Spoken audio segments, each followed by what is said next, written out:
గత 4 రోజుల క్రితం ఒక అబ్బాయి 10th క్లాస్ చదువుకున్న అబ్బాయి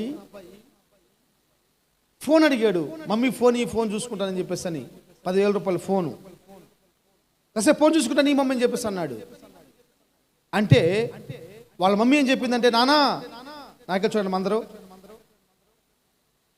నానా రేపు మీకు ఎగ్జామ్ ఉన్నాయి, నువ్వు చదువుకో, ఎగ్జామ్ అయిపోయినాక ఫోన్ మొత్తం నువ్వే తీసుకో, ఇప్పుడు మాత్రం చదువుకోనానా, దయచేసి నా మాట అంటే నువ్వు ఫోన్ ఇవ్వకపోతే బయటికి వెళ్ళి ఆడుకుంటా అని చెప్పేసి అంటున్నాడు.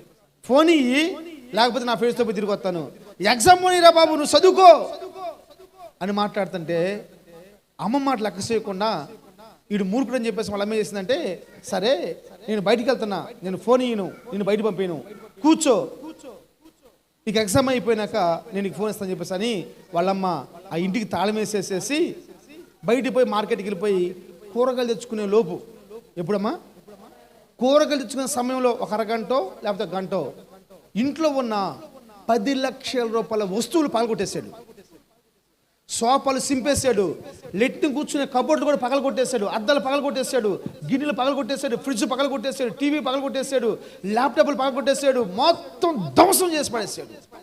ఒక ఇంటిని కూల్చేస్తే ఎలా ఉంటుందో అలా ఉండిపోయింది. ఆ దూది మొత్తం రేగిపోయింది. నేను చెప్తున్నాను, అది చూస్తూ ఉండగా నా హృదయం చాలా బాధపడింది.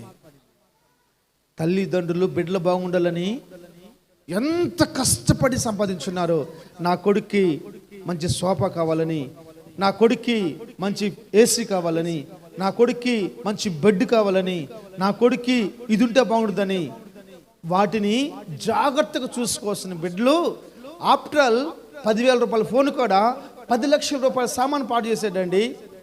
మీరు కూడా జాగ్రత్తగా నాలి. జాషువా పెద్దలకి జాగ్రత్తగా నాలి. మీకు ఏదైతే మీ తల్లిదండ్రులు ఇస్తున్నారో వాటిని జాగ్రత్తగా చూసుకోవాలి, జాగ్రత్తగా కాపాడుకోవాలి. గుర్తుపెట్టుకోండి, అది మీ తండ్రి కష్టమని, అది మీ తల్లి కష్టమని.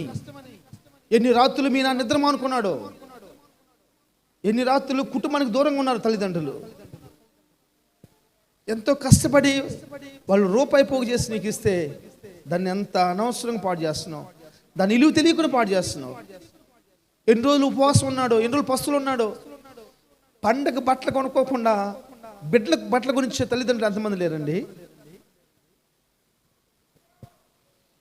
నాకు బాగా తెలుసు, కోడిగుడ్డు కూర ఉన్నప్పుడు మా అమ్మ నా కోసం కోడిగుడ్డు దాచిపెట్టేది. నేను అనేవాడిని, నువ్వు తినొచ్చు కదమ్మా అంటే, ఇది నీ కోసమే నువ్వు తినమని చెప్పేసి అన్నది. పొద్దున్న లేసి తినేవాడిని నేను.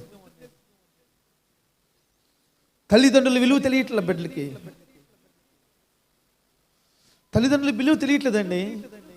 మనం ఎవరితో పోరాడాలి? ఈ ఉదయకాల సమయంలో నేను చెప్తున్నాను, దేవుని సేవకుడిగా రాత్రి ప్రభు నాతో మాట్లాడుతున్నాడు. ఏందో తెలుసా, మన ఇంట్లో బిడ్డలకి మనం పనులు నేర్పించాలి. ఆమె ఏ పనులు నేర్పించాలి తెలుసా? ప్రశాంత్ బాబు జాగ్రత్తగా, నీ కొడుకు చేత నీ ఈపుడు తెచ్చుకుంటూ నేర్చుకో. దోరక నీ బిడ్డల చేత కాళ్ళు తెచ్చుకుని నేర్చుకో, కాళ్ళకు నూనె పెట్టించుకుని నేర్చుకో, తలకు నూనె పెట్టించుకుని నేర్చుకో. ఎందుకు ఈ పనులు చేయాలంటే, రేపొద్దు నీ వృద్ధాప్యంలో నీ కాళ్ళు పడటానికి వాడు సిగ్గుపడ్డావు. ఇప్పుడు నా పిల్లోడికి కాళ్ళు పడటం నేర్పించకుండా నీకు ముసలితనం వచ్చినాక కాళ్ళు పట్టమన్నప్పుడు వాడు సిగ్గుపడతా ఉంటాడు. ఇప్పుడు నీ కాళ్ళు పడటం నేర్చుకున్నాడు అనుకో, కాళ్ళు ఒత్తడం నేర్చుకున్నాడు అనుకో, కాళ్ళకు నూనె పడటం నేర్చుకున్నాడు అనుకో, నువ్వు ముసలితనం అయిపోయినాక అదే అలవాటు వచ్చింది కాబట్టి రేపొద్దున బాగా చూసుకుంటాడు. రాత్రి దేవుడు నాతో అలాంటి ఒక విషయం మాట్లాడాడు. మనం నేర్పించాలి. మన బిడ్డల్ని మన బాతులో తీసుకెళ్ళేసి, నాయన నన్ను ఈపుతోపు, నువ్వు కూర్చో, నీకు అన్నీ బాగానే ఉన్నాయి, కూర్చో, కావాలని చెప్పాలి. ఎందుకు తెలుసా? రేపొద్దు నీకు వృద్ధాప్యం వచ్చుతా చూసావా, అప్పుడు వాడు నీకు ఉపయోగపడతాడు. వాడికి సిగ్గుండదు అప్పటికి. ఇప్పుడు చిన్నప్పటి నుంచి చేస్తున్నాడు కాబట్టి సిగ్గుండదు. చిన్నప్పటి నుంచి బిడ్డలు అంట్లు కడుగుతున్నాడు అనుకోండి, వాడు కరెక్ట్ అయినా కానీ అంట్లు కడుగుతాడు, సిగ్గు అనిపించదు వాడికి, సిగ్గు అనిపించదు. ఈ రోజుకి నా కిచెన్లో నేను పని చేస్తానండి, అంట్లు కడుగుతాను, నాకేం బాధ? నా ఇంట్లో పని నేర్చుకుని తప్పే ఉంది? నాకు ఎవరు నేర్పించలా, నా దేవుడు నాకు ఇచ్చిన జ్ఞానాన్ని బట్టి నేను చెప్తున్నాను. హల్లెలూయా, హల్లెలూయా. ఈ చిన్న వయసులో సమాధానం చెప్తున్నాను. చిన్న వయసులో మీకు సేవ చేపించుకోండి, మీకు సేవ చేపించుకోండి, అది చాలా ఆశీర్వాదం. బైబిల్ తెరిచి 22వ అధ్యాయం ఆదికాండం 7వ వచనం అనుకుంటా చదవండి. 7వ వచనమేనా 6వ వచనమా? ఆదికాండం 22వ అధ్యాయము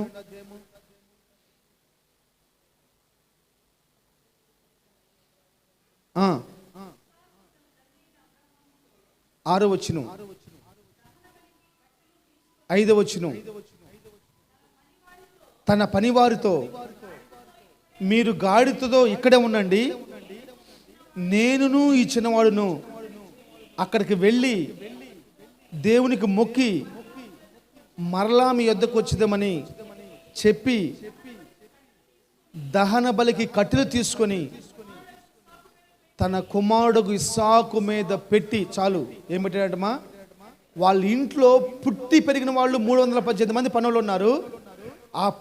ఆ కన్నవారు కనీసం 600 మంది ఉంటారు. అంటే వాళ్ళ ఇంట్లో ఆల్మోస్ట్ 4000 సంవత్సరాల క్రితమే 1000 మంది పనివాళ్ళు కలిగిన ఒకే ఒక ముద్దుల కుమారుడు ఇస్సాకు పైన ఏ పని చేపిస్తున్నాడు?